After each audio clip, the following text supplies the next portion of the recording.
ჩვენი პანელი არის ორნაწილიანი. პირველ ნაწილში მარიამ გაგოა და ნინო ნანიტაშვილი გვეყოლება.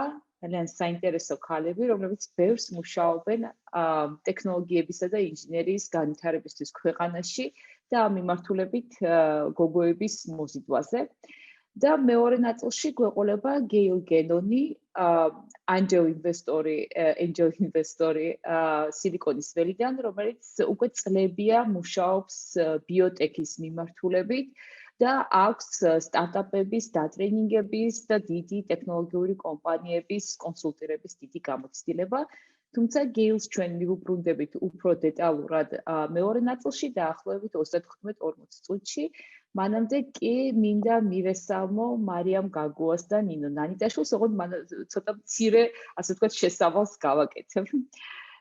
პირველ რიგში მე ვარ ნანა დიხამინჯია, ილიას სახელმწიფო უნივერსიტეტის ვიცე-რექტორი ინოვაციების მიმართულებით და იმავე დროს ვარ კომპიუტერული ინჟინერიის პროფესორი, კომპიუტერული ინჟინერიის პროგრამების ხელმძღვანელი.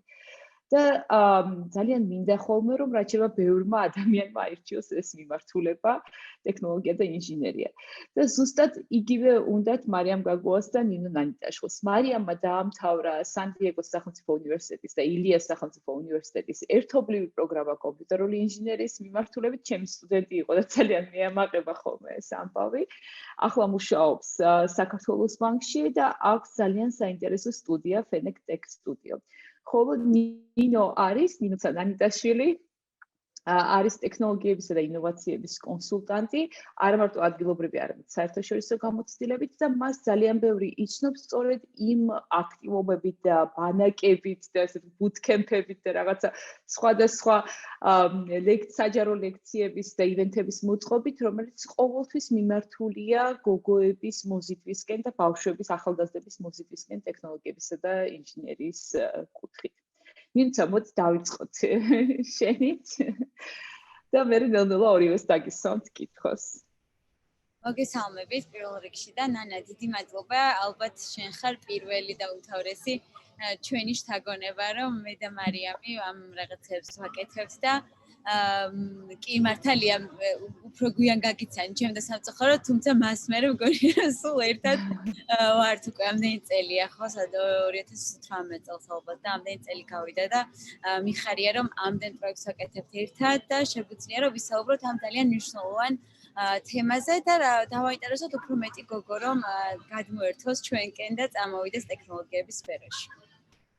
მინუცა, აი ახლა მიდის გრეის ჰოპერის ჯილდო, რომელიც როგორც ვიცი, ძირითადი მთავარი ინიციატორი შენ იყავი და შენ ხარ მთავარი კოორდინატორი ამ გრეის ჰოპერის ჯილდოს. გრეის ჰოპერს ძალიან დიდი წვლილი მიუძღვის ინჟინერიის პროგრამირების განვითარებაში. იმდენად რომ Amazing Grace ეძახდნენ, მართლაც გამორჩეული ქალი იყო და ძალიან კარგია რომ ამ ჯილდოს, რომელიც ეძღვნება იმ ადამიანებს, რომლებიც მუშაობენ აქტიურად ტექნოლოგიას და ინჟინერიაში და იმისთვის, რომ ახალგაზრდები და განსაკუთრებით გოგოები დააინტერესონ ამ მიმართულებით, რომ ამ ადამიანებს და ორგანიზაციებს აქვთ საშუალება ამ ჯილდოს მიღების. ფინალისტები უკვე შეირჩა, აი ცოტა რამ რომ გითხრა ამის შესახებ.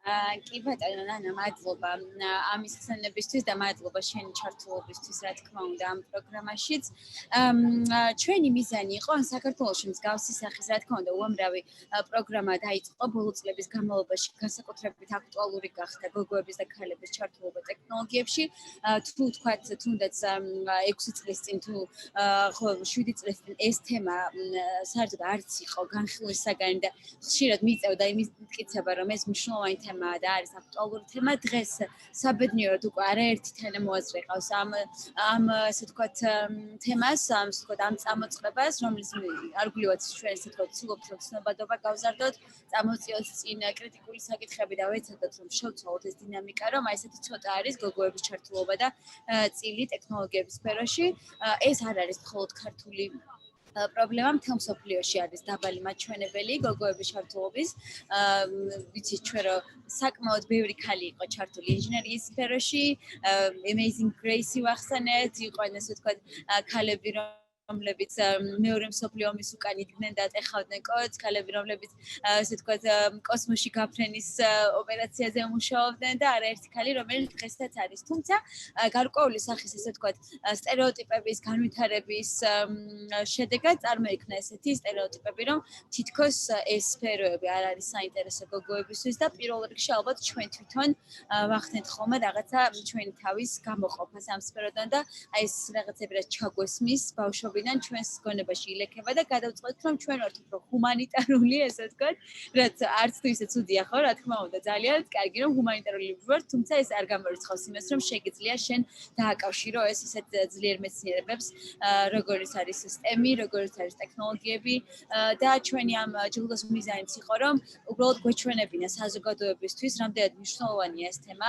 გვეჩვენებინა რომ ეს არ არის ახალი და ჩვენ ის კი არ არის რომ მოვიყვანოთ ამ სფეროში ქალები, უბრალოდ უნდა დავაბრუნოთ ქალები, იმიტომ რომ მართლა დიდი წვლილი მიუძღოდა წლების და აწლების განმავლობაში და პირველ რიგში გვინდა გამოვარჩიოთ რა თქმა უნდა ის გოგოები და ქალები, რომლებიც საქართველოში ამ მიმართულებით დიდ ასე ვთქვათ ძრებს ახორციელებენ და ნამდვილად აქვთ მათ ლიდერობის უნარები და არა მხოლოდ ის რომ თვითონ არიან წარმატებული ამ სფეროში, არამედ სხვებსაც დაანდით მხარდაჭერას უცხადებენ და ეხმარებიან რომ მათაც ასე ვთქვათ გაძლიერდნენ და ამ სფეროში კიდევ უფრო მეტი რამ გაკეთდეს და არა მხოლოდ ადამიანების ეს ჯილდო არის ასე ორგანიზაციების, კომპანიების, პროგრამების, რომლებიც ზუსტად იაზრებს თუ რატომ არის ეს მნიშვნელოვანი, ხვდება რა სოციალურ-ეკონომიკური და ასე ვთქვათ სამართლიანობის ასპექტებია ამ ყველაფრის უკან და სწორედ ამიტომაც ცდილობს რომ თუნდაც სამუშაო ადგილას იყოს თანასწორი პირობები, იყოს თანაბარი ანაზღაურება, ყველას ქონდეს თანაბრად რომ განვითარდეს კარიერულად და არ იყოს ეს რაღაცა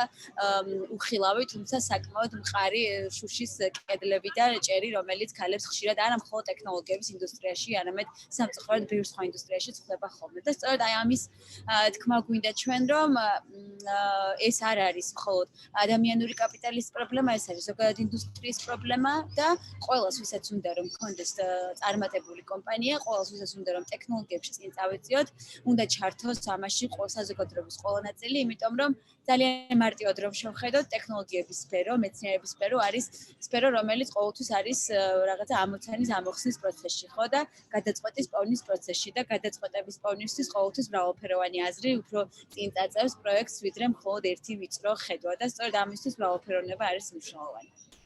კი, ამას ბევრი კვლევაც აჩვენებს, არა მარტო ის რომ ყველა უნდა ჩაერთოს, არამედ სუფთად მერკანტილურად კვლევები აჩვენებს, რომ როდესაც მეტი უფრო მრავალფეროვანი ჯგუფები ყავს ორგანიზაციას, დღევანდელ დროში მას მეტი ინოვაციები აქვს და უფრო მეტად კმაყოფილი თანამშრომლები ყავს, იმიტომ რომ უფრო ესე დაბალანსებული დამოკიდებულება იქნება ორგანიზაციის შიგნით.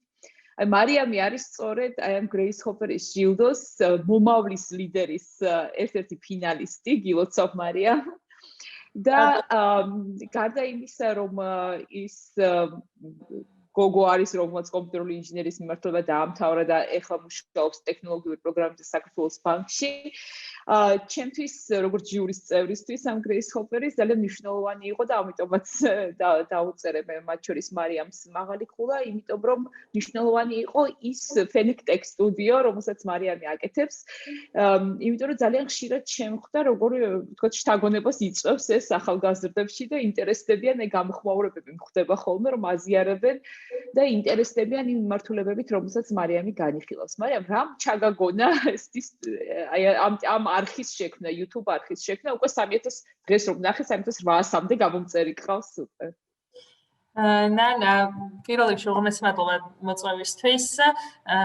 ხო, რო დავუბრუნდეთ, რატო გავაკეთე YouTube-ი, მე თვითონ ვარ მაგალითი, რომ ტექნოლოგიები რო ავერჩიე, როგორ შეიცვალა ჩემი ცხოვრება.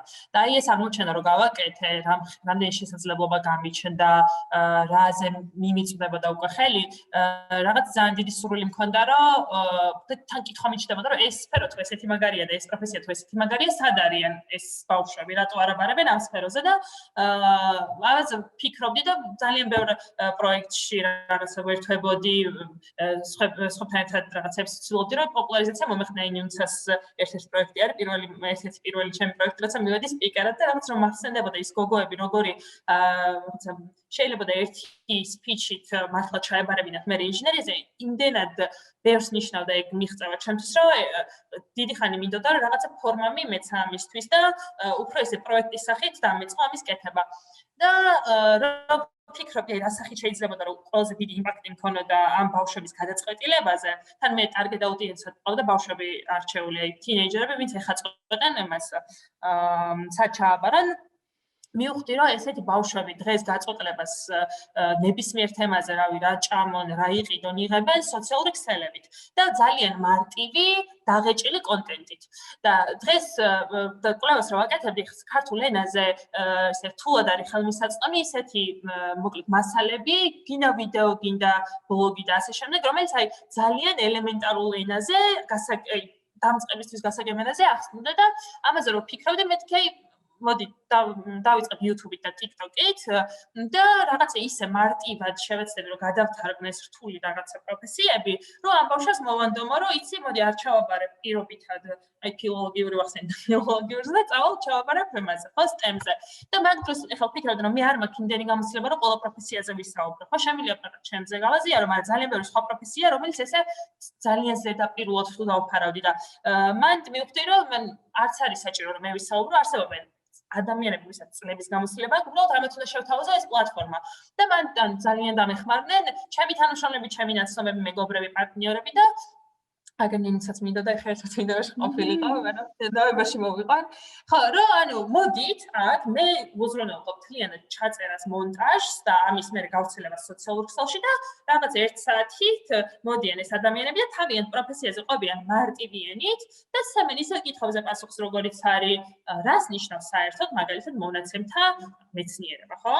რაღაც როგორ გასაგდე, სად ისწავლო უფასოდ პლატფორმებზე, როგორ წაიკითხო წიგნები, რამდენი გექნება ხელფასი, რაც ასე თუ ისე ტაბუს დადებული თემა იყო, ამაზეც ვასაუბრებთ ჩვენ სტუმრებს და ვცდილობ აი 20 წუთში ერთი პროფესია ისე დავფარო, რომ ვნახავს 17 წლის რაღაც მარიამი ნებისმიერი აი რაღაცა ხულოდან შეძლოს გაიგოს ეს პროფესია მას რას მისცემს სამომავლოდ და მიიღოს გადაწყვეტილება რომ არ ჩააბაროს ფილოლოგიურზე და ჩააბაროს ილიაში ინჟინერიაზე.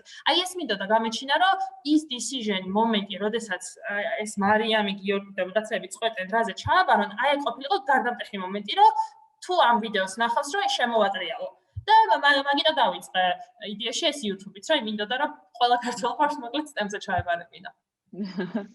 ხოჭიც ეს არის ძალიან საინტერესო, იმიტომ რომ ჩვენ ჯერ კიდევ არ აგვაქვს სკოლებში კარიერული რჩევის სერვისი და ხშირად აი ჩემი მეგობრების ნაცნობი შვილები მეუბნებიან ხოლმე, რომ მე-11 კლასში ავთქვათ მოსწავლე და იმის გამო რომ ჯერ კიდევ ძველი მოდელით ვასწავლით, ანუ რაც არ უნდა ვილაპარაკოთ ახლა რეფორმებზე, რომელიც ხორციელდება განათლების სამინისტროში, საშუალო სკოლაში რეალურად საჯარო სკოლებში ზუსტად ისე ასწავლიან, როგორც მე ვსწავლობდი, აი დიდი განსხვავება არ არის ამ მოდელში თვითონ საგნების სწავლების და შესაბამისად აი იცის მაგალითად ბავშვმა მათემატიკა, ფიზიკა გარდა და არ იცის რა აირჩიოს, ანუ იცის რომ მათემატიკოსი არსებობს, ფიზიკოსი, მაგრამ აი პროგრამირება იცის, ხო, პროგრამისტის არსებობა იცის, მაგრამ ეშინია ამ მიმართულების, იმიტომ რომ არ ქონდა საჯარო სკოლებში ამ პროგრამირების გამოცდილება.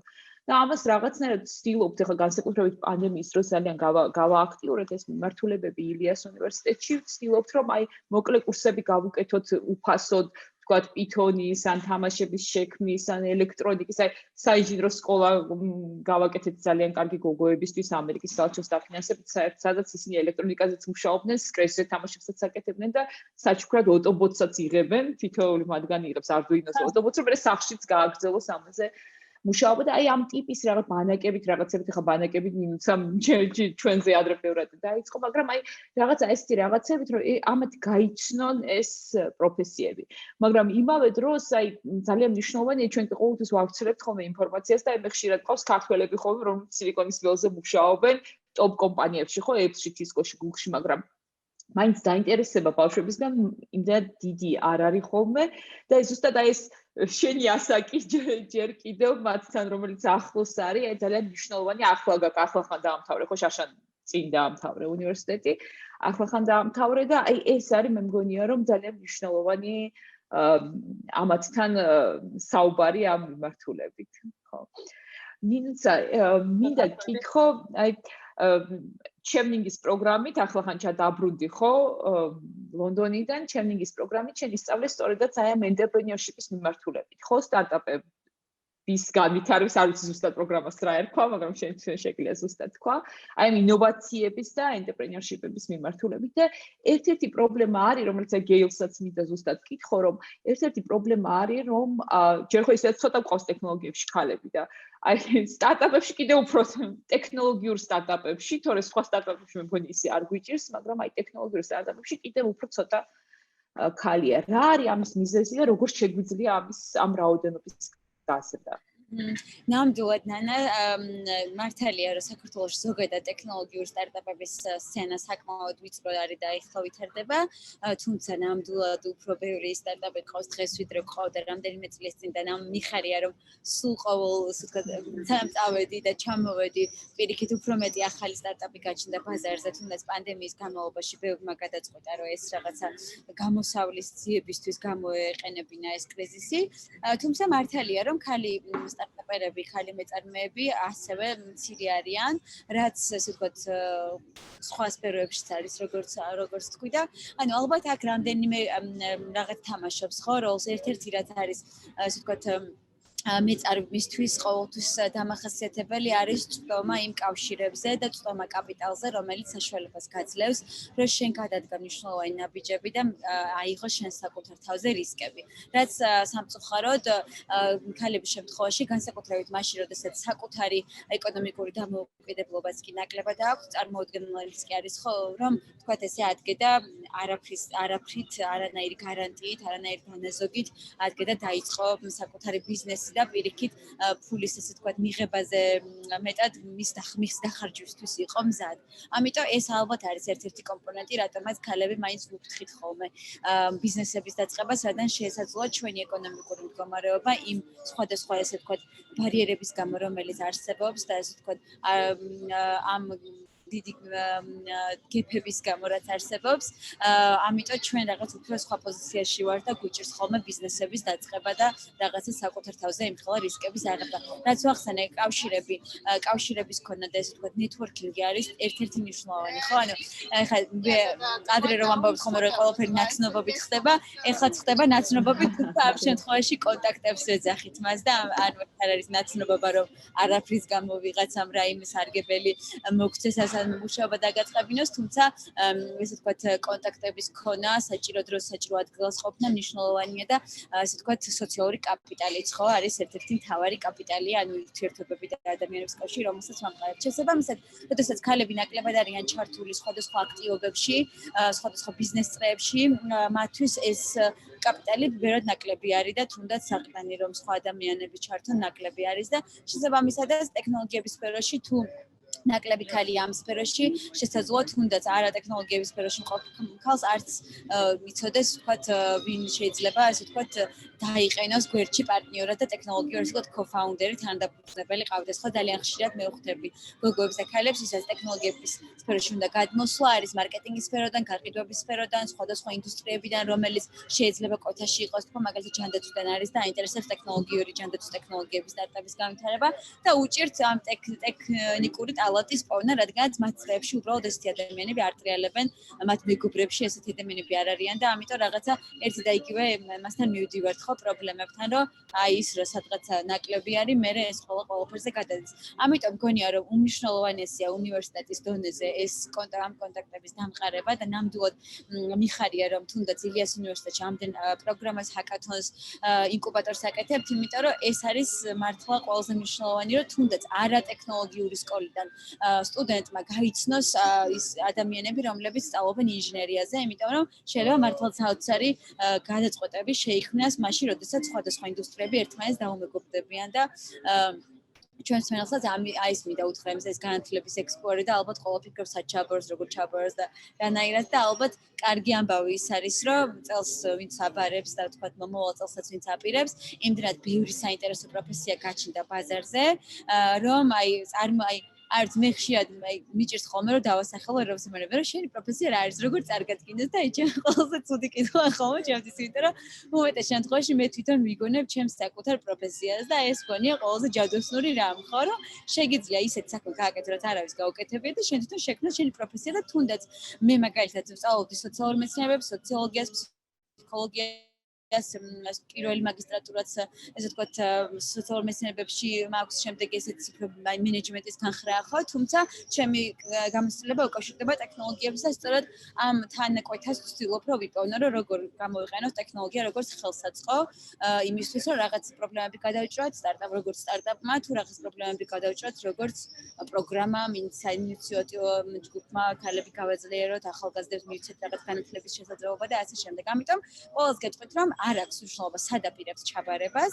დღესვე დაიწყეთ მეგობრობა ტექნოლოგიებთან, დღესვე დაიწყეთ თქვენ თვითონ პროგრამირების სწავლა, მართლა იურისტობასაც რომ აპირებდეთ, აუცილებლად დაუმეგობრდით ტექნოლოგიებს, იმიტომ რომ აი უკვე დღეს და ალბათ თქვენ როდესაც სამუშაო ძალას კი შევერთდებით სულ რაღაც რამდენიმე წელში, ყველა სფეროში საჭირო იქნება ის რომ ადამიანი, ესე ვთქვათ, ძალიან გაწაფული და გაკაფული იყოს ტექნოლოგიების სფეროში და პირიქით შექმნას ისეთი რაღაცეები და ისეთი კავშირები დაიჭიროს, რომელიც არ არსებობდა. ამიტომ, რა თქმა უნდა, ქალების ჩართულობაც ძალიან მნიშვნელოვანია და რაც შეგვიძლია ჩვენ გავაკეთოთ, როგორც სხვა ქალებმაც და როგორც სხვა კაცებმაც ამ სფეროში არის ის, რომ სწორედ ხელი გაუწოდოთ ადამიანებს, რომელსაც ვხედავთ, რომ აქვთ ინიციატივა, უნდათ რაღაცის დაწყება, თუმცა არ იცნობენ სათანადოდ ადამიანებს, ან არა აქვთ ცდომა სათანადო ფინანსებზე და ჩვენ შევძლოთ რომ რაღაცნაირად თუნდაც ვიღაცისთვის მისი გაცნობით მათ რაღაც კაპიტალი შევექმნათ თუნდაც სოციალური კაპიტალის თვალსაზრისით. ხო, მაგრამ ძალიან საინტერესოა გეთანხმები ყველაფერში, მართლაც ყველაფერი ხდება ინტერდისციპლინური, აი მარიამაც ახსენა, რომ ისეთი პროფესიები ჩნდება და კიდევ უფრო ძალიან სწრაფად გაჩნდება, ანუ კვლევებით, ეხლა შეფასებები ანალიზის მიხედვით, ხო, თუ კი დედაჩემის თაობაში ფაქტობრივად პროფესიას არ იცვლიდნენ, ანუ ერთხელ სწავლობდნენ და მე არც სწავლობდნენ, ხო, 30 წელი მცოდნით იყვნენ ხოლმე. ჩემ თაობას ბევრჯერ მოუწია პროფესიების შეცვლა, განსაკუთრებით ვინც მათემატიკურს სწავლობდით რეალურად უმეტესობა და ფიზიკაზე და მათემატიკაზე ვინც სწავლობდა, მათი უმეტესობა დღეს არის ბანკებში, სხვადასხვა საინფორმაციო სისტემების მიმართულებით და ტექნოლოგიების მიმართულებით და მომავალში საერთოდ არც ვიცით, ხო?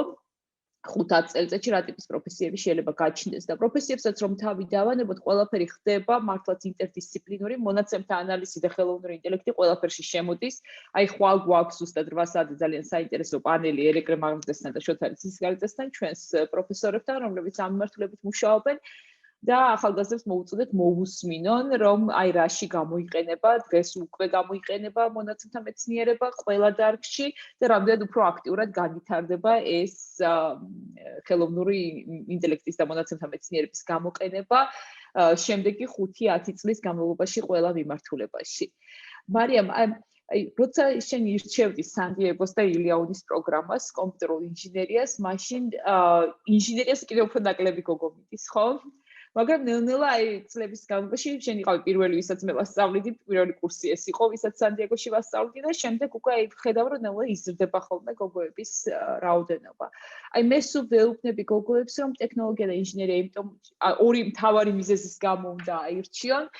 ერთი არის ის რომ ჯერ ერთი ეს არის ძალიან მაღალანაზღაურებადი პროფესიები და შესაბამისად პირდაპირ აძლევს ქალს დამოუკიდებლობას, მართლაც რომ რაღაცნაირად თავისი ცხოვრება უფრო ძლიერი და არ იყოს სხვებზე დამოკიდებული, ან პირდაპირ ძალიან სწრაფად მიიღოს კარგი და საინტერესო პროფესია.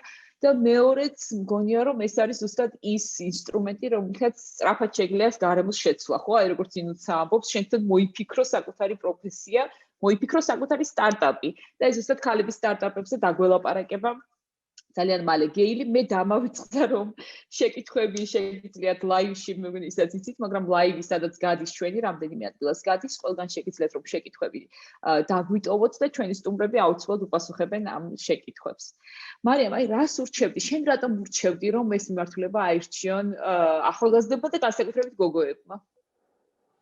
ანუ სწორად ახსენე, ტექნოლოგიას თუ შევხედავთ როგორც ინსტრუმენტს, მე მგონია რომ ყველაზე კარგი ხედვა ეგ არის და განწყობილების მიღების დროს მე 12 კლასში მახსოვს, აი სულ მინდოდა რაღაცა პოზიტიური გავლენა მქონოდა ჩემს ამ საზოგადოებაზე, სადაც ვცხოვრობ. თან არ ვცხოვრობ მარტივ ქვეყანაში და რაღაცა ოკუპაცია არის რამდენიმე კილომეტრში და ჩემ ოჯახს მაგ მე თვითონ გამოცდილი და ამ ცუდი რაღაცების ნახვის მერე ყოველთვის მინდოდა რომ ჩემი ოჯახის სიტუაცია შემეცვალა, ჩემი ნათესავების, ჩემი კომუნიტის და აი ეს რაღაცა ამბიცია თუ არ ვიცი რა დავარქვას, მქონდა რომ აი პასუხისგებლობას ვცნობდი რომ დიდი რაღაცა კარგისთვის გამეკეთებინა contribution-ი, ხო?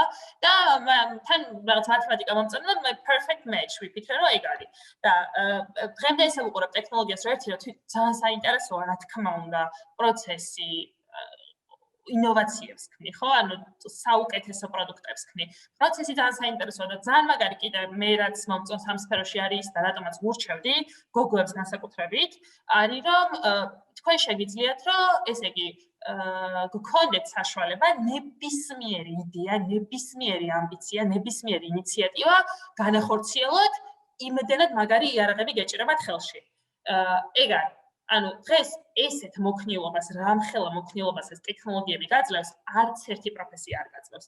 და არ ვიცი თუ გინდა რომ არ არის საჭირო მაინც ელონ მასკობა გინდოდეს და მართლა მსოფლიოში შესვლა. თუ გინდა რომ შენ პატარა კომუნიტიში რაღაცა შეცვალო, რაღაც ისეთი პროდუქტი შექმნა, რომელიც ადამიანებს გაუმარტივებს ცხოვრებას, გაუმჯობესებს ცხოვრებას და კაი დადებითი გავლენა გქონდეს ადამიანებზე, ანუ ტექნოლოგია არის ერთადერთი სწორი გზა მაგისტრის ჩემი აზრით და ნებისმიერი მიმართულებით როგორც არ უნდა შემოხვიდე ტექნოლოგიებში, ტექნოლოგიებს აქვს საშუალება რომ შენ ნებისმიერი სურვილი აგასრულებინოს. ამიტომ ბევრი არის ფიქრობ ჩააბარეთ ტექნოლოგიებზე. ზოგადად უფრო და უფრო მეტად ვხედავთ ამ STEM-ის მნიშვნელობას, მე მგონი, აი ყველაზე კარგად დავინახეთ COVID-ის დროს, ხო? როდესაც უცებ აღმოჩნდა, რომ ყველა ერთად შევციცინებთ მთელ მეცნიერებს, რომ სად არის, თან ესე გვიკვირს, ხო ძალიან სასაცილო იყო პირველი რეაქციები ხოლმე, რომ აი ყველა სად არის, ამდენი ხანი წამალი როგორ ვერ მოიფიქრეს ეს დამოკიდებულება და ეს ყველაფერი რეალურად აი ცოტა ისე ამობენ ხოლმე, ხო, რომ აი სიცოცხლის life sciences რასაც ქვია სიცოცხლის შემსწავლელი მეცნიერებები უფრო და უფრო ის გახდება მნიშვნელოვანი, მე მგონი ყოველთვის იყო მნიშვნელოვანი, მაგრამ უფრო და უფრო, მაგრამ სიამდვილეში აი მაგალითად რომ ვაქცინა ამ ჯერზე ამ ვირუსისთვის ძალიან სწრაფად მოიფიქრეს, ეს არის ზუსტად იმის შედეგი, რომ ინჟინერია განვითარდა ისე, რომ კომპიუტერული გამოთვლები ძალიან სწრაფად და ძალიან დიდი რაოდენობით ხორციელდება და მონაცემთა ანალიზი განვითარდა ისე, რომ მანქანური სწავლების გამოყენება შეგვიძლია ამ ვაქცინების მოდელირებაში. და შესაბამისად ის, რასაც მანამდე უნდოდა ვთქვათ 10, 15, 20 წელი, ეხლა შეიძლება რაღაცა ერთ თვეში ძალიან სწრაფად დათვალო.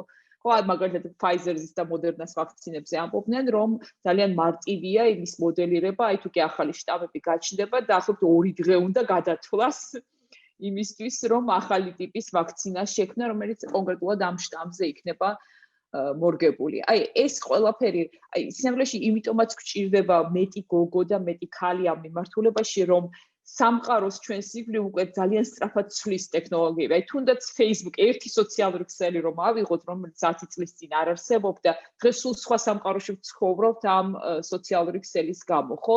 აზროვნებაც გვეცვლება, უკვე ევოლუციურად ვეღარ ვიცვლებით სწორედ აი ამ ტექნოლოგიების გავლენით და მნიშვნელოვანია რომ რომელიმე ჯგუფი არ იყოს გამორჩენილი ამ გადაწყვეტილებების მიღებისგან და ამ სამყაროს მოდელირებისგან, ხო? რომ ისე არ აღმოჩნდეს, რომ ისეთ როგორც პატრიარქატი იყო, ვთქვათ, რომ ისეთ სამყაროს შევქმნით, რომელშიც არ იქნება ყველა ჯგუფის აზრი გათვალისწინებული. ამიტომ იმისთვის რომ ქალებისთვისაც იყოს ეს სამყარო მორგებული, რაც შეიძლება მეტი ქალი უნდა მოვიდეს ამ მიმართულებით. ჩვენ გვაქვს ერთი შეკითხვა, ჩვენ გვეკითხებიან თუ ეს კურსები, სხვადასხვა ტიპის კურსები, რომელი ასაკიდან გვაქვს, ზოგადად ჩვენი კურსები მიმართულია ხოლმე მე-9-მე-12 კლასის მოსწავლეებისთვის, იმიტომ რომ ფაქტობრივად ამ ბავშვებისთვის თითქმის არაფერი არ არსებობს გარდაფასიანი კურსებისა საქართველოში, სკოლები თითქმის არასაჯარო სკოლებში ძალიან ცოტა შესაძლებლობას თავაზობენ და სწორედ აი ამ სეგმენტზე გვაქვს ხოლმე სხვადასხვა კურსები, ეს ყველაფერი ყოველთვის დევს, ცხადდება ჩვენი ილიანის ტექნოლოგიების სკოლის გვერდზე, სადაც ახლა მათ შორის ერთ-ერთი ლაივი იქაც გადის და ასევე ილიანის ფაბლაბის და ილიანის უნილაბის გვერდებზე, შესაბამისად ორივე ლაბორატორიას თავისი მიმართულებები აქვს ათვისებული.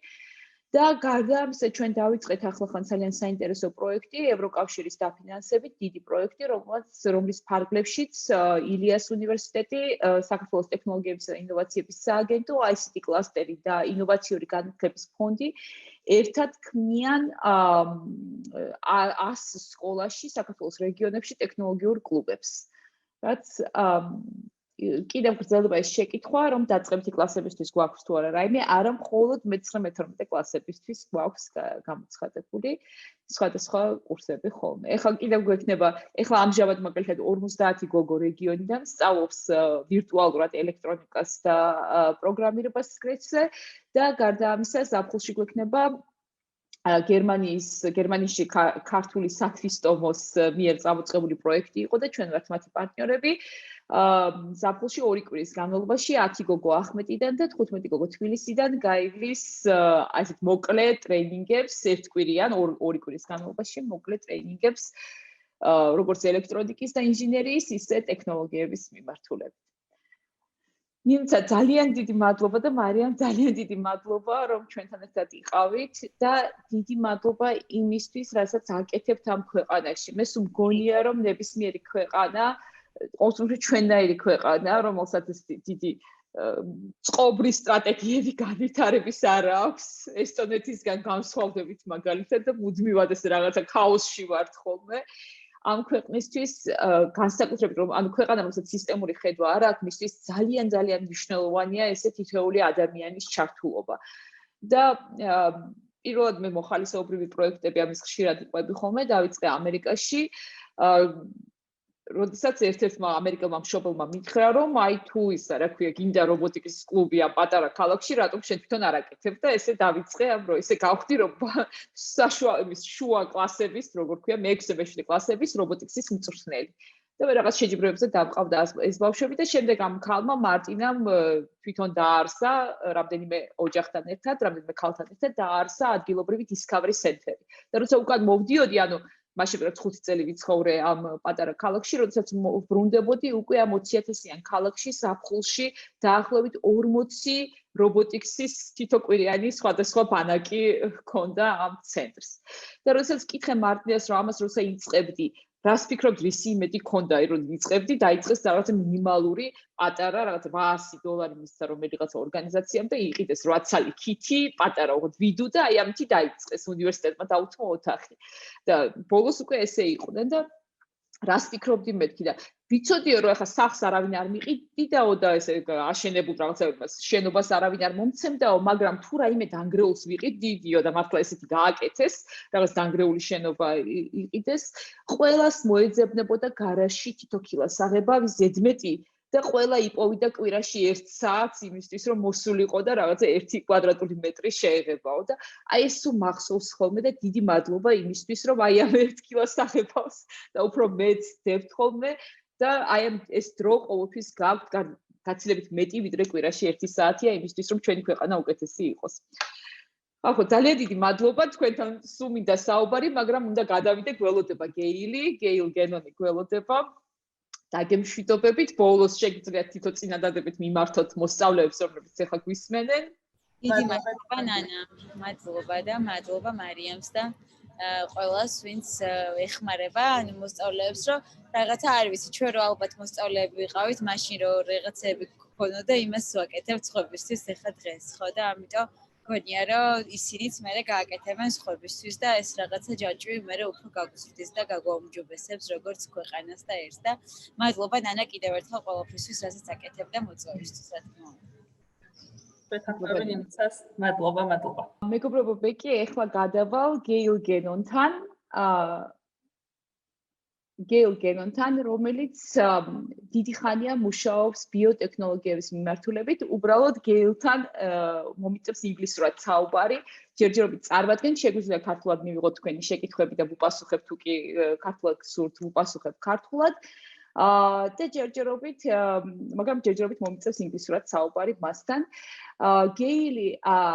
გეილს აქვს დიდი წლების გამოცდილება აქვს ბიოტექნოლოგიების მიმართულებით სილიკონის ველზე. ის სხვადასხვა კომპანიებს სთავაზობს ხოლმე, უწევს კონსულტირებას, ის არის angel investor მათ შორის და საქართველოშიც უმუშავია. აი ამ თემებზე ვისაუბრებთ მალე.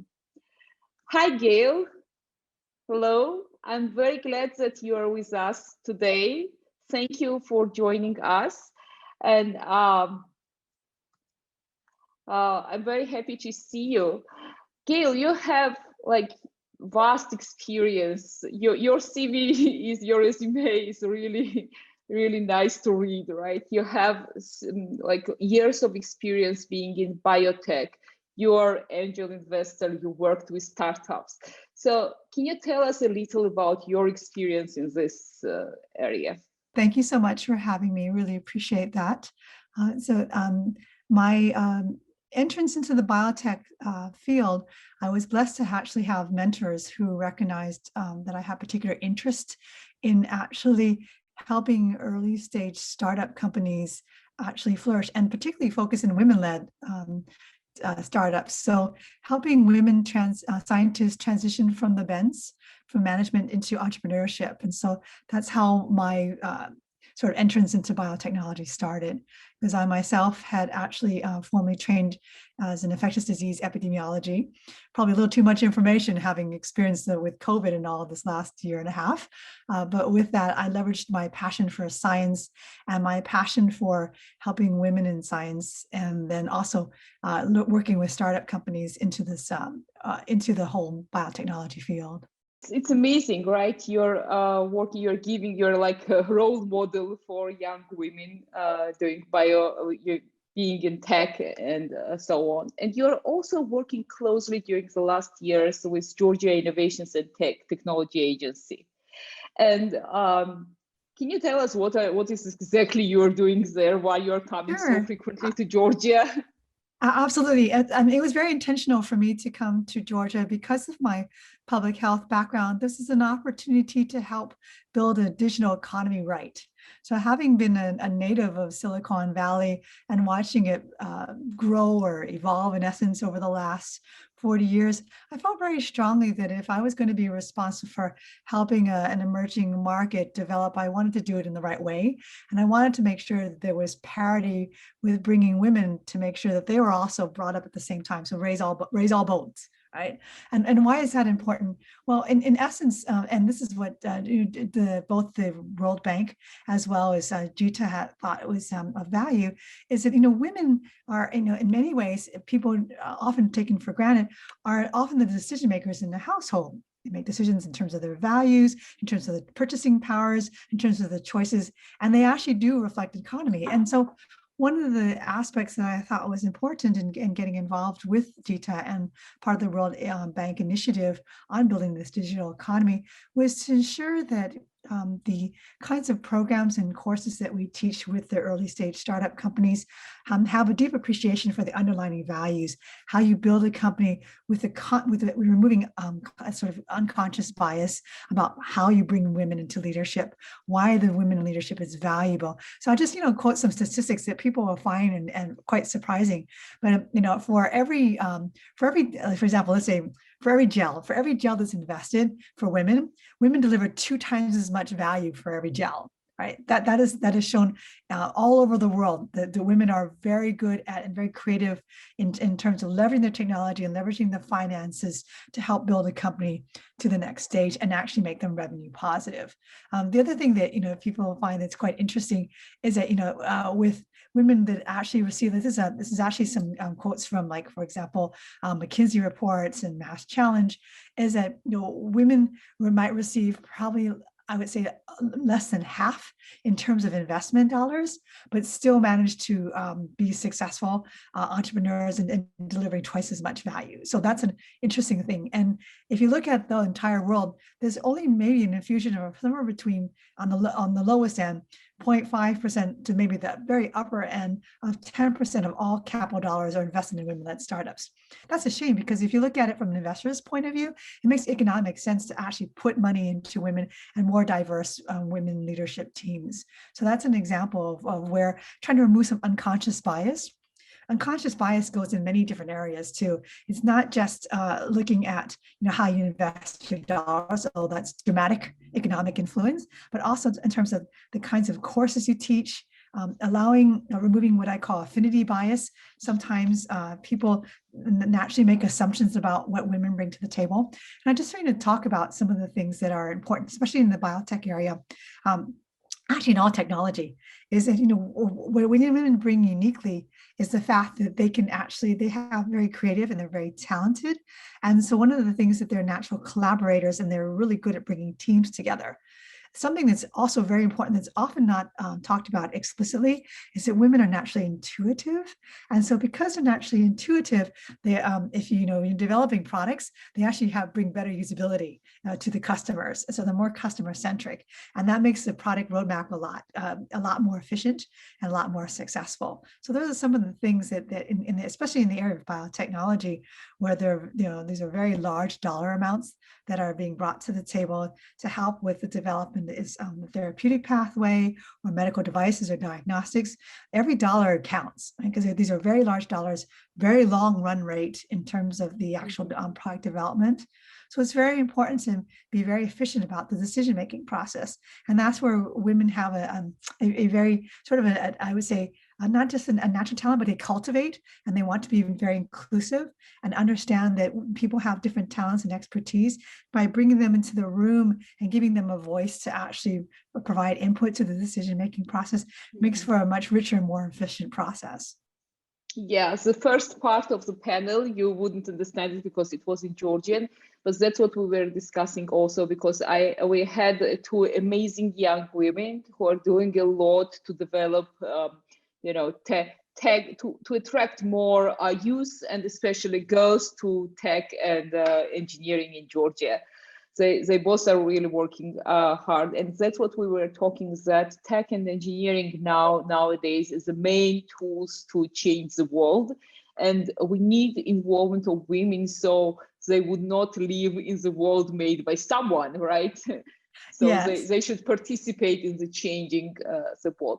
And US MAC, which you also were part of, you are part of, right? US MAC program. Yes, I'm an advisor to the US Market Access. Yes. And you brought this program to Georgia, and with some funding from some local organizations. I think at least 5 women from Georgia had this opportunity last year, or even more, to participate in very high level acceleration program at Silicon Valley, right? So how did it go? Can you tell us if you know how the program went? It went well. I mean, I'll just be right honest. If you look at the women that were represented in the actual program, they were a smaller percentage of women, but they're the higher percentage of people who actually won the grant. Just by looking at straight statistics.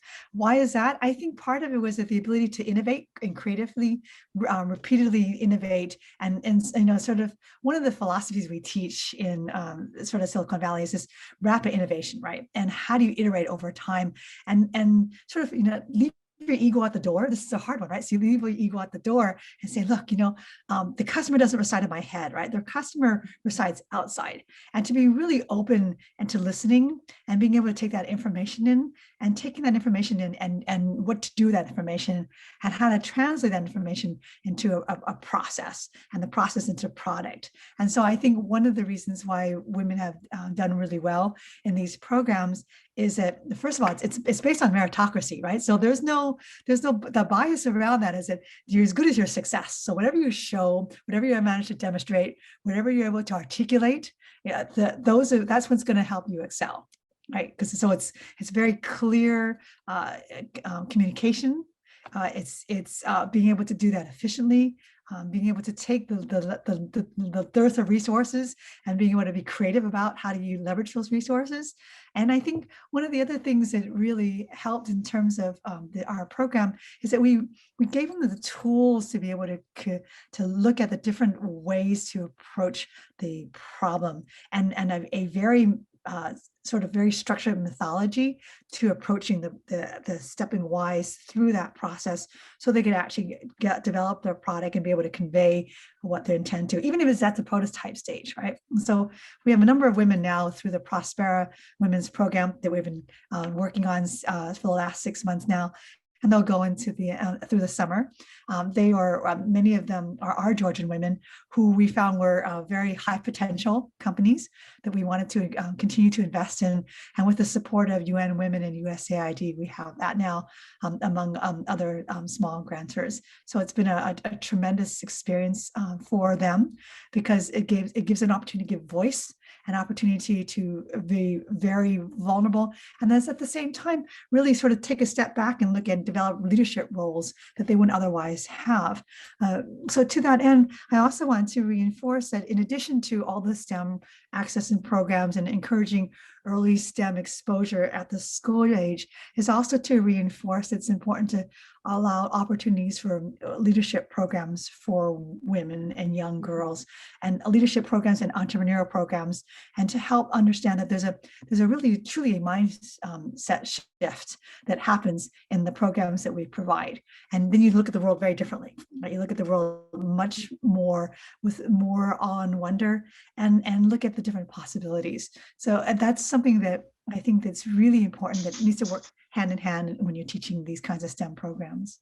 Yeah, it's amazing. And I really actually think that Georgian women have high potential, because I remember 90s in Georgia. It was very hard because Soviet Union collapsed, and all the established, work and job structures and income structures, everything collapsed. And I remember how women were the first who started to hustle. They started like, it was amazing to see that. And you can ask whoever you will ask in Georgia, they will tell you that in 90s, our women saved us, because they started thinking. My mother was, she's mathematician, and she was always like school administrator. And in 90s, at the same time, she was baking and selling the bakes to save the family.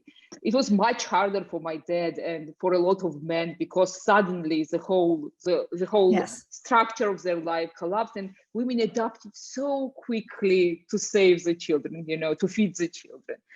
So yes, and I agree with you, because when women see that there's opportunities that they wouldn't otherwise have, and they create opportunities. Mm-hmm. And also one of the things that I think is unique about this how do you come about problem solving, is that they look at sort of the gaps in the process along mm-hmm. the way. And so so there's this unique thing where, you have a strong driving force, right? I've got to take care of my family.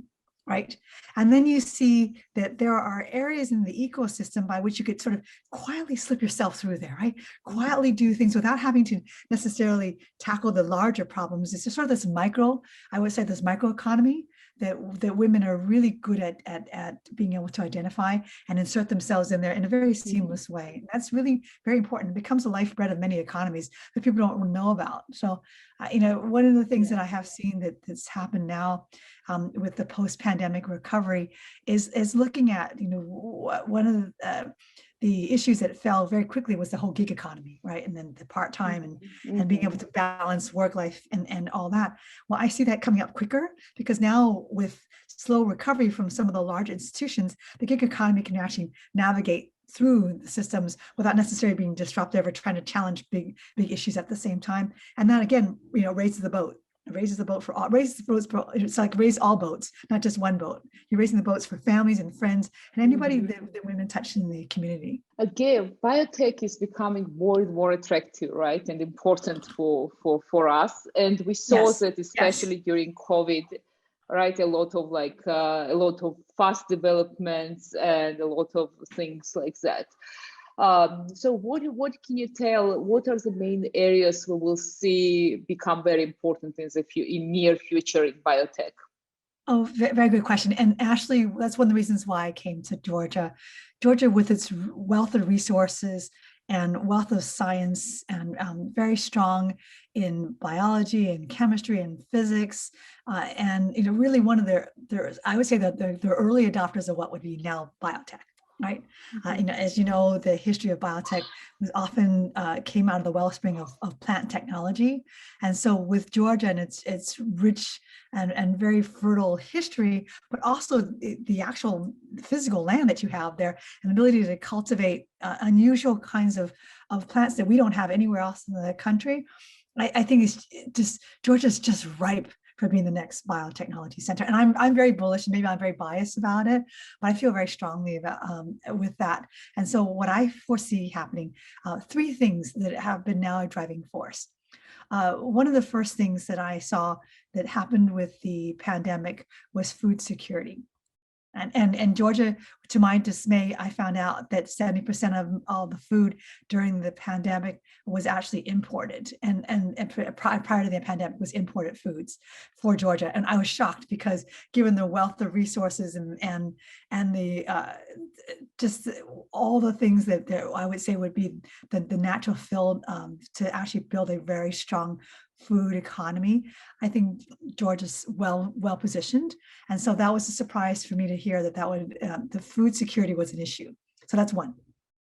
The second thing that I foresee is that because of now there's a global interest in actually supporting Georgia in the Caucasus region, I see a convergence of a lot of the post-Soviet Union countries wanting to now find a way to work more collaboratively and really sort of sharing of information and integration. I think that's going to be super important because that'll help fast track the economy and also provide a basis of support. So there's this sort of interleading of both understandings and technologies that could be highly leveraged.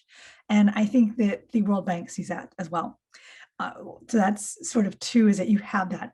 The third one, and this is the one that's going to be, I think, the sort of most challenging, but at the same time, a strong argument, because biotechnology and because of the post-pandemic showed many of the I would say the non-traditional, traditional investors who are used to investing in bricks and mortar, things that they can see and touch, right, are now thinking, oh, maybe I should really divest my portfolio. Maybe I really need to understand that there are other areas of the world that I really should look into that are beyond the typical bricks and mortar. And for that, I think that's been a huge wake-up call. And so I will see it. I'm going to see it changing in the market. I see them changing the market now in the U.S. and diversity in portfolio investments. So not just here, but also in many of the other countries and many of the other stock exchanges. So with that, Georgia is just a very stronghold of biotechnology development, and I hope to be very much a part of that. So it's really important that more US will choose these directions, right? Because we see less and less, we see increasing numbers in IT and computing, which is still good, but still 40% of freshmen, they usually choose business direction and not tech. And the problem is that they don't have possibilities of learning tech or engineering or computing in most of public schools of Georgia. So as a university, we really try to do our share and to offer different free courses to high school students in coding or in electronics or game development, this kind of things. And also do some projects like engineering school for girls, or maybe our project, which we plan, will be successful. Yes. Also, this will be also very interesting in biotech and doing this, but still we don't have enough. And the problem is that school students, they usually don't know a lot about future professions. Right. And yeah, and we need to somehow increase it. So what we can do to attract more girls to tech and engineering? I think part of them is understanding that it's about giving them the opportunity for self-agency and self-determination, and being able to actually preserve their own economic future and the economic future of their family. I think that's a really strong argument. Georgia being a very family-centric, wonderful country, which I love. I mean, that's one of the things that, you know, that has been the downfall of Silicon Valley here. I mean, it's really embarrassing to say, and people don't often talk about it. We probably have a 51% divorce rate. Okay, that means that more than half of us, including myself, right, we unfortunately have become the fallout because of following our passions and professions, where we weren't able to balance the work life. So I think one of the important aspects of developing a strong economy for biotechnology and any other technology there is making sure that the family dynamics are balanced and providing an ecosystem support the family. Right? And continue to cultivate that all along the way. Getting a whole lot better. It's getting a whole lot better than it used to be, where there are, you know, daycare centers on campus for the businesses. There are opportunities for schooling where it's close by. There are ways to help support the families in needs. There are maybe longer leave times for when you're taking care of the elderly population. Like, for example, I myself have elderly parents, but I also have young children. So it's a quite a balance. And that's going to happen with Georgia too. That's, you know, you'll foresee that as the economy raises, you're going to be balancing both. And so, you know, they're making sure that there's other kinds of services to support that. With regards to other things you could do is definitely, you know, making sure that you can support other, not just grants, but other investors to see that it's good for Georgia and it's good for the Georgian economy, to actually ensure that it's not just focused on business alone, but there's also the types of technology, whether it's engineering or even biocomputing. There's a whole spectrum of both career opportunities and other kinds of things to support that huge infrastructure that is going to be the lifeblood of Georgia, that I think is just you know, marvelous opportunity to get in early. I can tell you from, as I said, I grew up in Silicon Valley. The investors who took a risk on helping women are getting 4 to 5 times their return. And the reasons why is because they became the mentors. I mean, many of my mentors were in fact men who realized that not only did I have a great science background, but I also had a great business background. So I was a blend of two. And they came to me to actually help them invest their money. So happy to do that. And they got some great returns with that. And so I think that one of the things is we need to remove is what I call the infinity bias, is that people tend to gravitate to things they're most comfortable with, right? It's to get out of the comfort zone and realize that, oh, you know, understanding that, my goodness, women are half the population, and women bring a different creative process to both the development of any kinds of technology, but also to the scaling of the technology too. And to realize that workforce development is essential to, I can see that Georgia will leapfrog. And I have a good feeling that when we build the ecosystem, to make sure we put all the other hooks around there, as I said, everything from early school age exposure to daycare processes to extended leave, that doesn't go away. That's also preserved as part of the corporate culture, that women will thrive and actually really drive a lot of value to the Georgian economy. And that's what it is at the end of the day, right? I mean, these are strong economic arguments. And you know, I'll give you a counterexample that I'm watching. And you know, we'll just see what happens, is that my work that I've done in both Japan and Korea, where they're very entrenched cultures, it's very, very hard for women to break the glass ceiling. And what we're seeing now, and I'll give you an interesting sort of sociologic development, is that successful women in some parts of Japan are opting not to get married and not to have children, because they have said to me very explicitly, why do I want 3 careers? I just want one. I want one. I'll be able to take care of maybe my siblings or my parents, but one career is all I need, because the other 3 is just impossible to balance. So with that, what's going to happen? You're going to have a drop in the birth rate, which you see now. You can see this worldwide, that in Korea and Japan have a drop in birth rate because people are making some conscious decisions. Women are making conscious decisions. No offense to the men in the room, but women are making conscious decisions not to have children. And so then you have this gap right? You have the elderly population and a smaller population of people who are going to be part of the workforce development. Well, who are going to take care of the elderly in the country? If you don't have a workforce development, then that country is not liable to thrive. And that's what I'm seeing is this social economic deprivation that's starting to happen in Japan and Korea. In addition to that, because women are not given the same level of parity and opportunities in certain workforce levels of leadership, then they're not bringing their creativity to the market either, right? They're being stifled.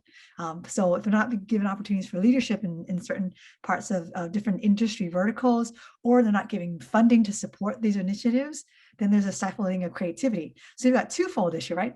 Not going to have any more children, and you're not giving opportunities for leadership to make decision makings, then the economy starts to stifle. And that's what you're starting to see in Japan and Korea. And it's going to be very interesting, very, very interesting. Yeah. Where I think if you look at other countries such as like Sweden or Norway, right, where there are Sweden, Norway, and some parts of, I guess Estonia is starting to rise in the market too. There are some countries even in the Middle East where you're starting to see more parity, where women are now starting to be put in leadership roles. They're going to do much better. Right. Mm-hmm. Yeah, because we need to change some stereotypes, we need to change some attitudes, and we need to build better structures, right? So the cases you brought from Korea and Japan, because we still live in the patriarchal structures, still the remnants of patriarchal structures. So that's why we need, and you know how technology changes the structures much faster than anything else, right? Yes. I was just saying with the panel with this with Mariam and Nino how Facebook changed with how we think, how we communicate. Facebook, Twitter, but in Georgia, Facebook is more popular. But so, and that's why we need more women, so they will build a better world for everyone. Right, and I think that's there's a what's nice, what some of the positives about having social media so accessible to all, right, and it makes it so it's no longer limited to the few or the privilege. So the democratization of this of communication pathways in media gives women the visibility they wouldn't otherwise have had. And I think that's really important. And so one of the big initiatives as part of the Sustainable Development Goals is actually to provide mobility, in other words, mobile technology to all women across the world. So they'll be able to not only access of information, right? Access of information and parity, right? So, and that means with information comes decision making. Right, being able to make informed decisions and able to make the informed decisions on the part of not just the self, but also the families and communities, and women being an influencer. So now women are influencers of other people's decision making, and that in itself will drive economy. So I think those are all things that are very much positive aspects of social media. And then also too, there's a social amount of social responsibility about how media is being leveraged. And what you're doing today is a great example of raising people's awareness and understanding that it is not just a nice to have, it's a need to have, right? This is a way to actually improve the economy and sustain the economy over time. And you can either take the hard road or you can take an easier road and really understand that it's important now to start thinking about what it is going to take to build this infrastructure that is going to be cohesive and collaborative and sustainable, and that will help all people flourish, right? Not just half the population. Yes, exactly. So we don't have a lot of time. I just wanted, thank you very much for joining us today and for this interesting conversation. And I'm sure your input into development of tech ecosystem and startup ecosystem in Georgia will be substantial. And I really hope that we will have this opportunity to do the very interesting projects for high schoolers together. And we will have more opportunities to collaborate at the university level too. So with us today was Gail Gannon. I'll continue in Georgian, and thank you very much, Gail. Thank you very much. Bye. Bye. დღეს ჩვენთან იყო გეილ გენონი, რომელიც არის angel investor-ი ბიოტექის მრავალწლიანი გამოცდილებით სილიკონის ველიდან და ძალიან საინტერესო, რომელიც ახორციელებს ძალიან საინტერესო პროგრამებს საქართველოში. ამითი მე მინდა რომ დავასრულო ჩვენი შეხვედრა.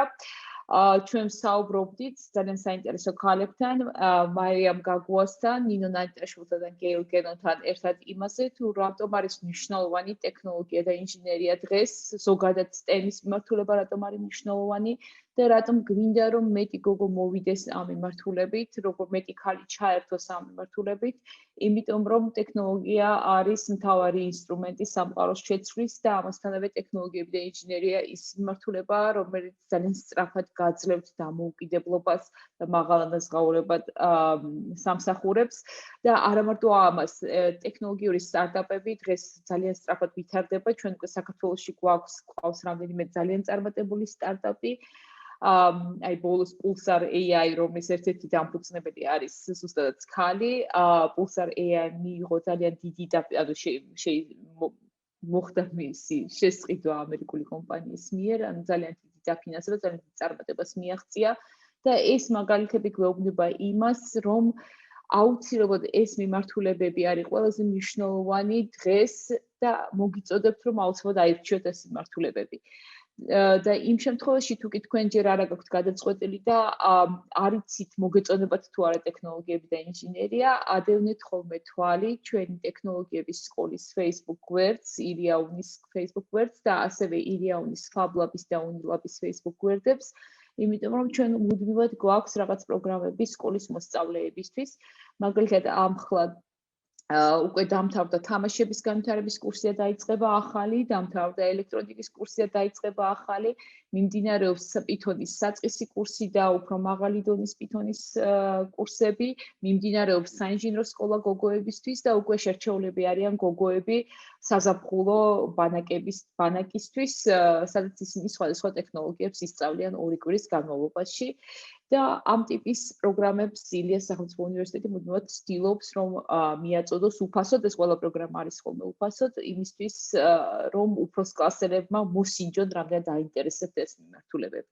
გარდა ამისა, როგორც კი დასრულდება პანდემია და გვექნება ამის შესაძლებლობა, საქართველოს ინოვაციების და ტექნოლოგიების სააგენტოსთან ერთად ისევ განვაახლებთ STEM ბანაკებს და ამ ბანაკებში ჩვენ მაგალითად წინა ბანაკის ბევრმა მონაწილემ გადაწყვიტა რომ ტექნოლოგიები ან საინჟინრო პროგრამები აერჩია მას შემდეგ რაც 1 კვირის განმავლობაში მათ იმუშავეს თამაშების განვითარებაზე, არდუინოზე დააპროგრამეს, რობოტების შეჯიბრი ჰქონდათ და მოსინჯეს თავისი თავი ამ მიმართულებით.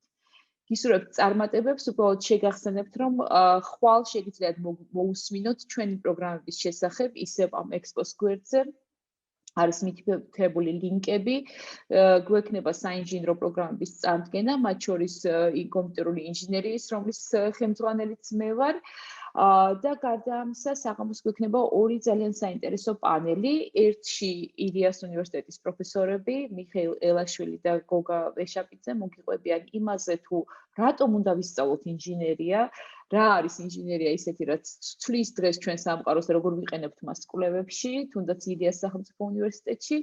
და შემდეგ უკვე ასევე ილიას სახელმწიფო უნივერსიტეტის პროფესორებთან, ერეკლე მაღარძესთან და კოტე ცისკარიძესთან ერთად ვისაუბრებთ იმაზე, თუ როგორია დღეს ხელოვნური ინტელექტი, რა არის მონაცემთა მეცნიერება და რა არის ის მიმართულებები, რომლებიც ყველაზე სწრაფად ვითარდება დღეს ხელოვნური ინტელექტის გამოყენების თვალსაზრისით. Სიგით თქვენთან ერთად ვიყავი მე, ნანა დიხამინჯია, ილიას სახელმწიფო უნივერსიტეტის ვიცე-რექტორი ინოვაციების მიმართულებით, ხვალაც შევხვდებით და დიდი მადლობა რომ გვისმენდით.